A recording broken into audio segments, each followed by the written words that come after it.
بتاؤ کیا ہے؟ تو یوسف علیہ السلام نے کہا تم بیٹھو تو صحیح، تھوڑا تمہارا میں اکرام کر لوں. اس نے کہا نا جلدی بتاؤ تاکہ وہاں، اچھا اس کو یہ فکر کہ جلدی لے جاؤ تو وہاں سے انعام ملے گا. یہ اس کو تو شاہی آدمی ہے نا، تو وہاں سے آیا ہے.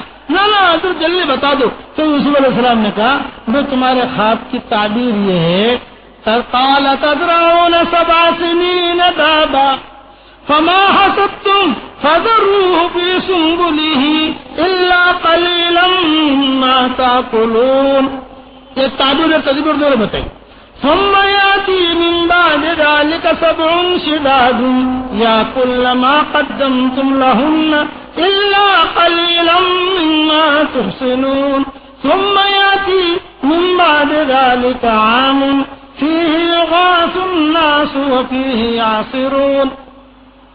تعبیر تو یہ دی کہ تمہارے خواب کی تعبیر یہ ہے کہ 7 سال جو ہے بہت ہرے بھرے گزریں گے مصر پر، اچھے خوب مال کی ریل پیل ہوگی اور خوب زمینوں سے دانے اگیں گے، خوب جو ہے دودھ ملے گا، خوب ملے گا، مال بھی ملے گا، اولاد بھی ملے گی، سب کی صحتیں بھی ہوں گی، سب کچھ ٹھیک ٹھاک.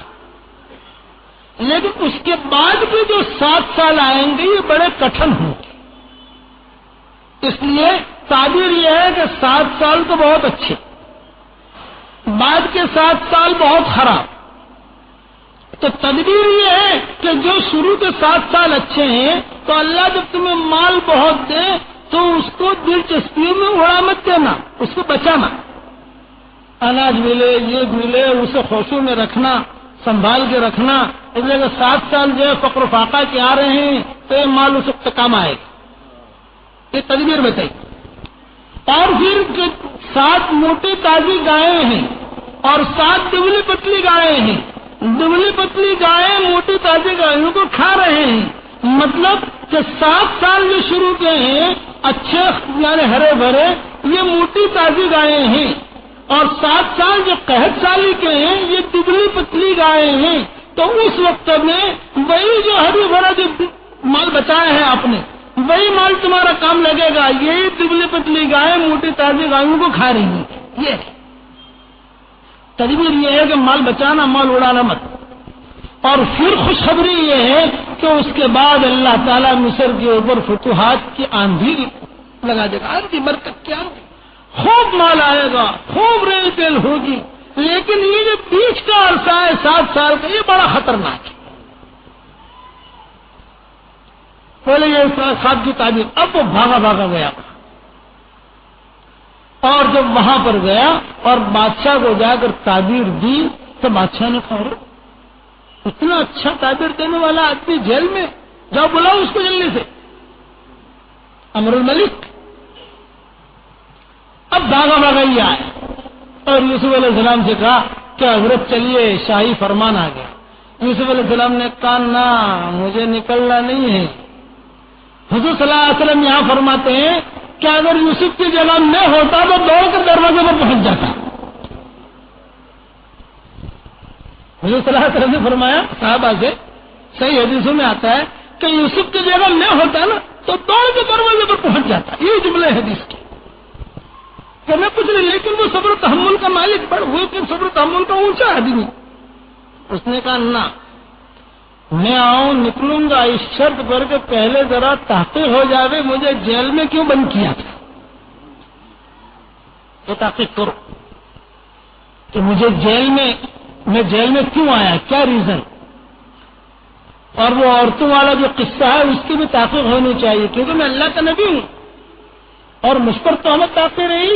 باہر نکلا لوگوں کو دعوت دوں گا تو لوگ میری دعوت کا کیا اثر لیں گے کہ لو صاحب ان کا دامن تو کالا ہے اور لوگوں کو وہی باتیں بتا رہے ہیں، لوگ ایسی باتیں کریں گے. وقال الملك ائتوني به فلما جاءه الرسول قال ارجع الى ربك. قاصد جب آیا کہ چلو بادشاہ بلا رہے انہوں نے کہا ارجع الى ربك، واپس جا. فاسألوا ما بال النسوة اللاتي قطعن أيديهن إن ربي بكيدهن عليم. بھائی بادشاہ اب عزیز مصر کا نام نہیں آتا یہاں، کیوں کہ عزیز مصر تو جو ہے مرض الموت میں تھا. یہ جب قصہ ہو اس وقت تو مرے ابھی مرے. اب بادشاہ معاملہ بادشاہ کے ساتھ چل رہا ہے ریان کے ساتھ. تو اس نے کہا کہ ارجع الی ربک، جب بادشاہ سے جا کر پوچھو تو وہ عورتوں والا کیا قصہ تھا. فاسألوا ما بال النسوة اللاتي قطعن أيديهن إن ربي بكيدهن عليم. تو وہ عورتوں نے اپنے ہاتھ جو کاٹے تھے اور انہوں نے جو مکریں کی تھی اور ساری کی ساری وہ ہے کیا.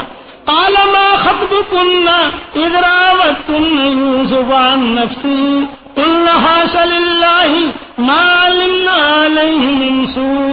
قالت امرأة العزيز الآن حسحس الحق أنا راودته عن نفسه وإنه لمن الصادقين ذلك ليعلم أني لم أخنه بالغيب وأن الله لا يهدي كيد الخائنين. یہ جب باتیں ہوئی اور یوسف علیہ السلام نے ریان سے کہا کہ ذرا میرے معاملے کی تحقیق پہلے معاملہ کلیئر کرو اور لوگوں کے سامنے معاملہ آ جاوے، اور جن عورتوں سے مسئلہ تھا وہ عورتیں یعنی اقرار کریں کہ قصور ان کا تھا. اسی دوران عزیز مصر کا انتقال ہو گیا. اب عزیز مصر تو چل دیا، زلیخا بیوہ ہو گئی. تو یہ بات بادشاہ جو تھا یہ سمجھدار تھا. اس نے عورتوں کو بلا کر پوچھا کہ بھائی کیا معاملہ تھا تمہارا. تو ان عورتوں نے کہا کہ دیکھیے بادشاہ سلامت، قصور اس کا نہیں ہے، قصور تو ہمارا ہے. قصور ہمارا ہے، اس کا بالکل قصور نہیں ہے، اور ہم نے غلط جال پھیلایا تھا، یہ تھا ساری چیز. یہاں تک کہ یہ امراۃ العزیز جو تھی یعنی زلیخا، اس نے بھی یہی جملہ کہا الآن حساس الحق، حق ظاہر ہو گیا، قصور میرا ہی ہے، اس کا کوئی قصور نہیں ہے. یہ تو بے گناہ سالوں جیل میں رہا، بے گناہ ہے، اس کا کوئی قصور نہیں. جب یہ بات ہے تو بادشاہ نے کہا یوسف علیہ السلام کو کہ دیکھیے آپ کے بارے میں ہے. یوسف علیہ السلام نے کہا کہ نا اور وضاحت ہونی چاہیے.